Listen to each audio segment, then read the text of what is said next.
व्याख्यानाच्या शेवटाकडे येताना मला 2 गोष्टी इथल्या तरुण पिढीला आणि सगळ्यांनाच सांगायचे, पण तरुण पिढीला विशेष करून.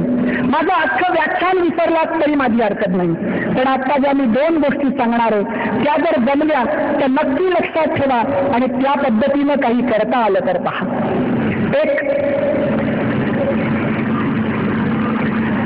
आयुष्यात एकदा तरी राजांचा, राजधानीचा रायगड आयुष्यात एकदा तरी पाहावा, त्या भावनेनं पाहावा, त्या दृष्टीनं पाहावा. पर्यटन स्थळ म्हणून रायगडावर जाऊ नका, याचा अर्थ महाबळेश्वरला जाऊ नका असा नाही. माझं तर म्हणणं आहे, सुरुवातीला लग्न झाल्यानंतर प्राजक्ताच्या फुलाप्रमाणे दरवळणाऱ्या सुरुवातीच्या सुगंधी रात्री महाबळेश्वरच्या मिठीत जरूर घालवाव्यात, पण पुढे मुलं बाळ झाल्यानंतर त्यांना पहिल्यांदा घेऊन रायगड दाखवावा आणि रायगडावर येऊन त्यांना हे सांगावं की हीच ती जागा ज्या ठिकाणी कुतुबशाही, आदिलशाही आणि मोगलशाही यांच्या छाताडावर पाय देऊन 32 मन सोन्याचं मराठेशाहीचं सिंहासन सजलं होतं. ती हीच जागा,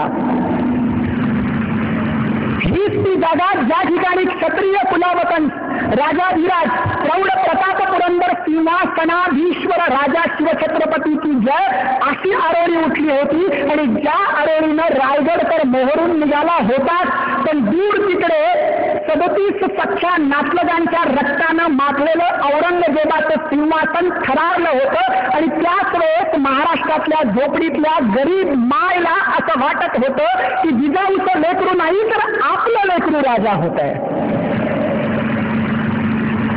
हीच ती मराठ्यांच्या अस्मितेची जागा आहे की ज्या ठिकाणी मराठी माणसाला जगातली सगळी धनदौलत फिटी वाटावी, जगातली सगळी धनदौलत कवडी मोल वाटावी.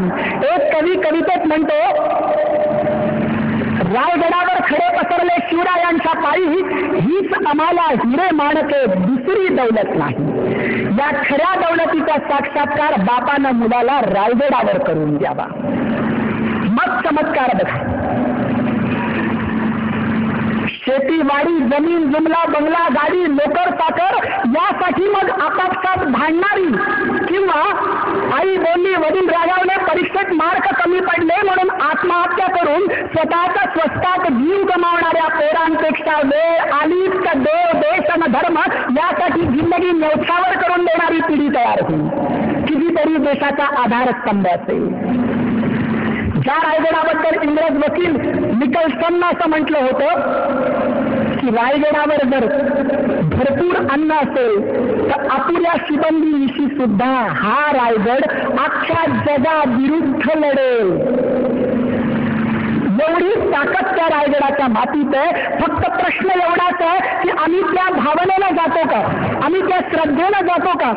31ला राजांचा वारसा सांगणारी ही कार्टी गडावर डर्टी मनानं जाऊन पार्टी बनवतील तर त्यांची घरटी सुरक्षित राहतील का, हा महत्वाचा प्रश्न आहे.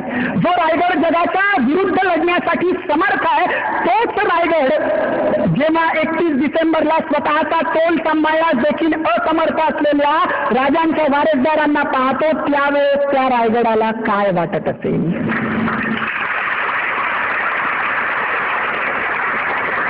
माझं म्हणणं आहे, आपलं प्रेम आणि आपल्या भावना या महापुरासारख्या असता कामा नयेत. आपलं प्रेम आणि आपलं भावना आतून झिरपल्या पाहिजेत. ज्याला असं वाटतं की राजावर माझं खरं प्रेम आहे त्यानं शिवाजी राजाची जय असं म्हणण्यापेक्षा मनात फक्त एकच निश्चय करावा की मी आयुष्यात कधीही व्यसन करणार नाही.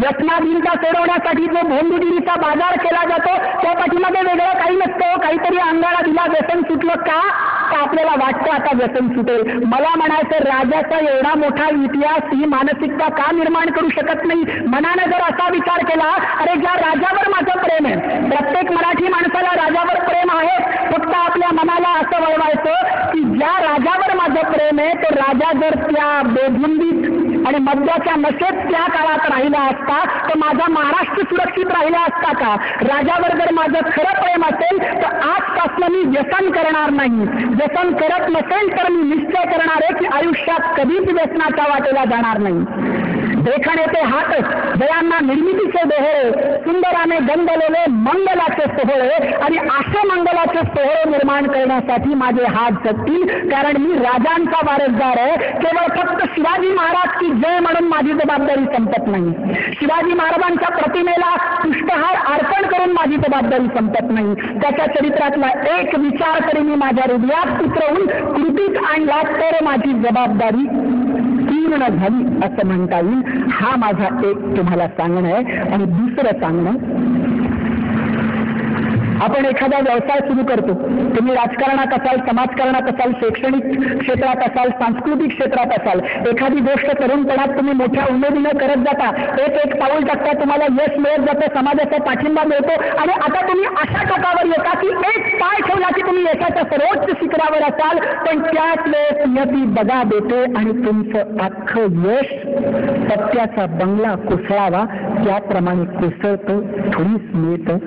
त्यावेळेस काहींच्या समोर आत्महत्या हा एक मार्ग राहतो. त्या क्षणाला तुम्हाला काय करायचं ते सांगतो. तुमच्या आयुष्यात असा प्रसंग येऊ नये, पण अशी जर संकट आली तर त्यावेळेस मनाला असं वळण द्या, त्या प्रसंगात आई वडील तुम्हाला मदत करू शकणार नाही, कारण मुलाच्या अपयशानं ते कोलमडलेले असतात. त्या प्रसंगात तुम्हाला शिवचरित्रातलं एकच प्रकरण मदत करेल आणि ते प्रकरण म्हणजे पुरंदरचा तह. हो, अनेक मावळ्यांच्या रक्तातनं जे स्वराज्य आता कुठे नुकतंच निर्माण करत आणलं होतं, मिळतंय असं वाटत होतं. मिर्झा आला आणि त्याच्या जोडीमध्ये तहानी काय टाकावं लागलं, 23 गड, 4 लक्ष होमांचा मुलूक. आणि 23 गड सुद्धा साधं सुद्धा नाही. 23 हा शब्द उच्चारला की आपल्याला एकच शब्द वाटतो, पण पुरंदर, विद्यमाळ, कोंडाणा, तुंग, तिकोना, माणिकगड, मानगड, मरदगड, स्वरूपगड, रूपगड, साखरगड, सोनगड, रोहिडा, भेंडारदुर्ग, नरदुर्ग, खंडागळा, विसागड, लोहगड, भक्तगड, मोरक्कन, अंकोला, माऊली या 23 गडांची नावं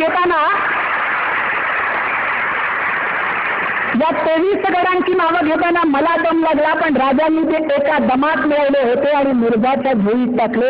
आणि त्यानंतरचा अवघड प्रसंग म्हणजे काय, आग्र्याच्या कैदेत जेव्हा राजे सापडले तेव्हा स्वराज्य तर सगळं गेलंच, स्वतःच्या बछड्यासहित सापडले, वारसदारासहित सापडले, तेव्हा राज्य तर सगळं गेलं, आबरू तर गेलीच, पण आता जीव जाण्याची वेळ आली. अशा अवस्थेतला असलेला राजा त्या औरंगजेबाच्या कैदेतनं सुटतो की ज्या औरंगजेबानं आयुष्यात स्वतःच्या बापाला आणि भावांना सोडलं नाही.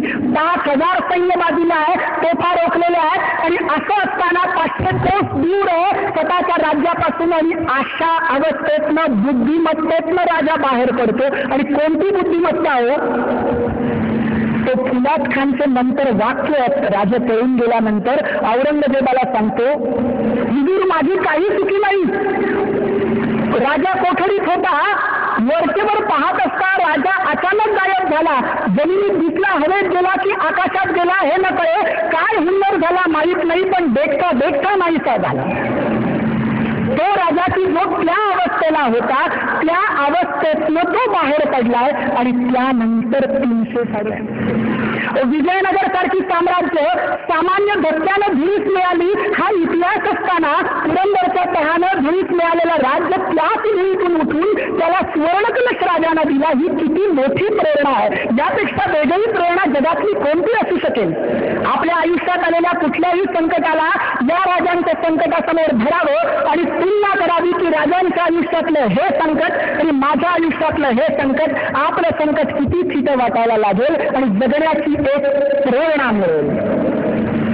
ती प्रेरणा या प्रसंगातून तुम्ही घ्यावी अशी मी तुम्हाला हात जोडून विनंती करतो. आणि शेवटचा फक्त एकच प्रसंग सांगणार आहे आणि थांबणार आहे. राजाचा इतिहास 1680ला संपत नाही. 1680ला राजाच्या मृत्यूनंतर राजाचा इतिहास संपत नाही. राजाचा इतिहास खरा चालू होतो 1680 नंतरच. राजांचे खाजगी सचिव काझी हैदर राजांच्या मृत्यूनंतर औरंगजेबाला जाऊन मिळतात. औरंगजेबाची अवस्था अशी आहे की तो 3 लाख घोडदळ, 4 लाख पायदळ, प्रचंड तोफखाना घेऊन दख्खनेत उतरलाय. अपेक्षा काय होती की शिवाच्या मृत्यूनंतर आता दख्खन मी ताब्यात घेईल.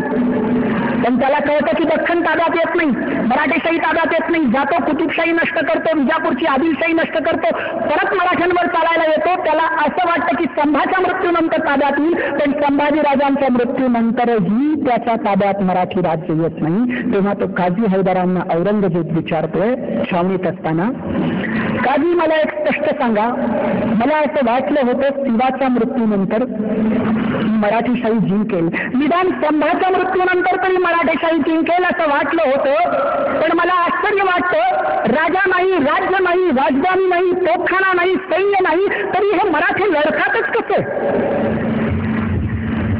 एखादा कुणीतरी सरदार येतो, माझ्या छावणीवरचा सोन्याचा कळस कापून नेतो, पावसाळ्याच्या तोंडावर कुठल्या तरी एखादा गड ताब्यात मिळतो आणि पुन्हा पावसाळा संपला की तो गड मराठी ताब्यात घेतात. हे काय चाललंय? माझ्या हयातीत तरी मी मराठी राज्य जिंकू शकणार आहे की नाही? तेव्हा काझी हैदर उत्तर देतात, गुस्ताखी माफ हो, पण मराठी मुलखात, मराठी मातीत, मराठी राज्यात शिवाजी महाराजांना इथली जनता परमेश्वरी अवतार मानते. राजाचं जनतेवर पुत्रवत प्रेम होतं आणि जनतेचंही राजावर तसंच प्रेम होतं.